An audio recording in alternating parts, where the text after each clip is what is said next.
Hi, I'm Laura. Welcome back to the Creating a Balanced Budget course. We're on lesson 5. We're going to actually make your budget now.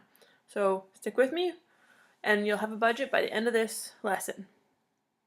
So up until now, you figured out your income, so the money coming in. You figured out your spending, money going out. You know why it's so important to save. Now we're actually going to make the budget. So it's really important to make a realistic budget. You don't need to go through all this effort just to make a budget that was idealistic or simple. But what we've done is gone through your exact spending, your exact income to figure out a realistic budget for you. So we're going to start with your income. We're going to figure out if you're saving enough. So look back to the last section where you figured out what your dreams are. You add in your expenses. That's why we used the last 3 months. And then if you aren't saving enough, you need to figure out where you can realistically reduce your spending. And when you're doing that, think about what do you value less than your desired future. So if you really value going out for drinks with friends once a week, that you leave in. If you don't really value eating out, that you could take out. So it's figuring out what you value and saving money on the things you don't. And again, it's really important that this be realistic, which is why we've started with where you are rather than just starting from a generic point. So if you use the worksheet that I provided, if you haven't started it yet, it is in the show notes and on the blog. But it'll give you a monthly average based on what you put in. And as we've talked about, 3 months is a good average because you'll have a variety of expenses and it nets out to a pretty good approximation of your spending.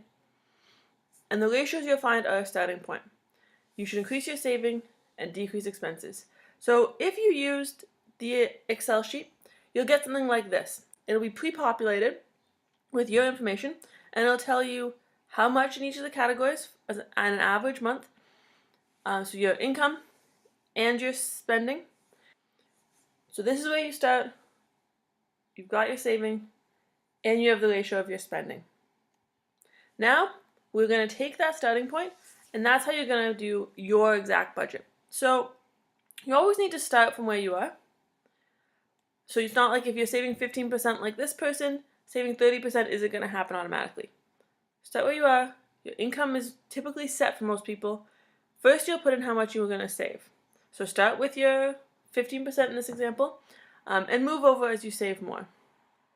You add in your new budget, and you have to get to 100%. So this is where this point is going to take you a bit of time to move stuff around. Remember, it should always equal 100%. Leaving extra money isn't a good strategy.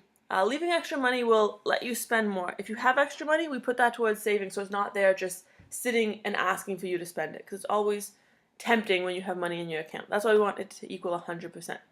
So go ahead and start putting those numbers in for your own budget.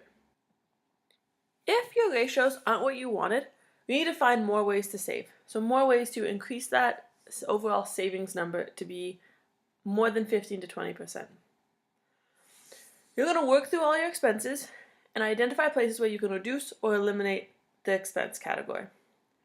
You're also going to make a plan, because you can't just say I won't spend money eating out if you don't have a plan around that. If you want to stop buying books and you find that you spend too much on bookstores and media, you could get a library card. You could put books on your hold list. You could take some books out. You could find a library that's on your way home from work. If you do those things, you'll be able to keep to your budget. You can't just say, oh, I won't spend money on books. So it's really making a plan. And then you're going to move everything you cut into savings. So if you are right now spending about $20 a month on books, and you want to cut that, you're going to move that straight into your savings ratio and move that money out of your account immediately. So let's look at a few ways we can reduce particular items. So your required expenses are those expenses you can't live without. First, you could embrace them.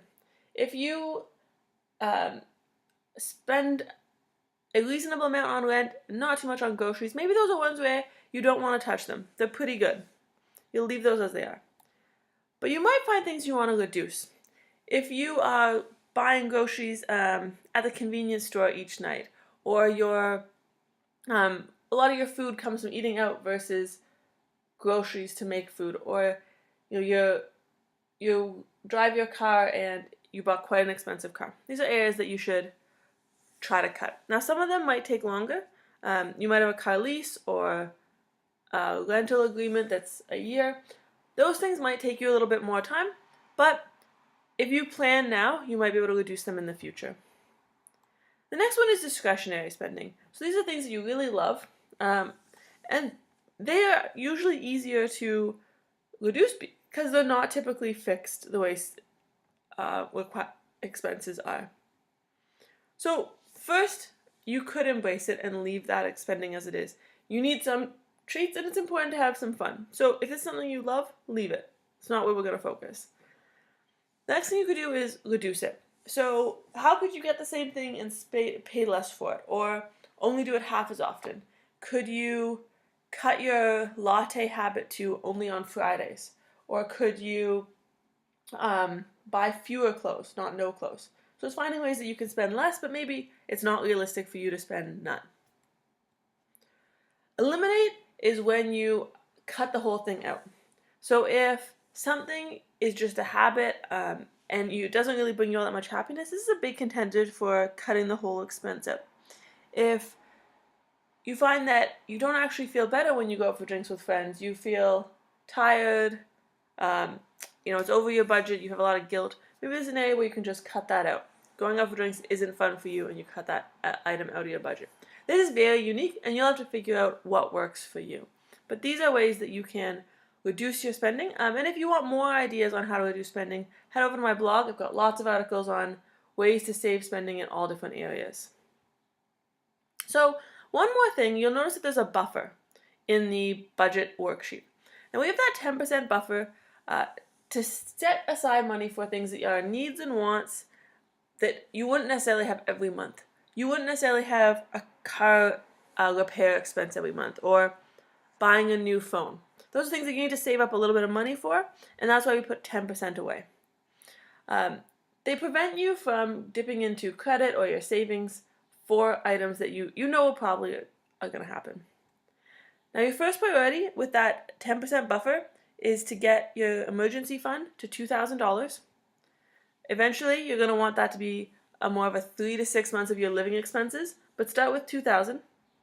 Then you're going to put aside money away for expenses and less frequent wants. So that's the laptop, cell phone, travel, putting some money away so that you're able to do those things. They're still spending, but it's saving for some of those bigger items. So the objective here is to never need to be reliant on credit or debt, which is usually very expensive. All right, just to recap, if you've figuring out how to make your budget, you're going to start from where you are now. So that's all the work you've done in the past lessons. You're going to look at those guidance expert ratios. So in the last lesson on saving, we talked about at least 15 to 20%. You're going to remember that the most important thing is saving versus spending. It doesn't matter if you spend more on one thing and your spouse spends more on something else. It's figuring out your total savings. And the subparts aren't as important, so focus on that. And make sure you settle on something you can live with. There's no point saying you can save half your income if your rent, your transportation, and your food is currently getting you over half now. It's never going to happen. So be realistic. And that's all. You did all the work before, so the budget is actually quite simple at this point. You now have a budget, you have numbers in front of you, and if you're worried about how to make that budget stick, join me for the next lesson and the final lesson in this course on how to make your budget stick. But for now, focus on moving everything you save from your expenses into savings, and join me on the next course, creating a balanced budget, making it stick.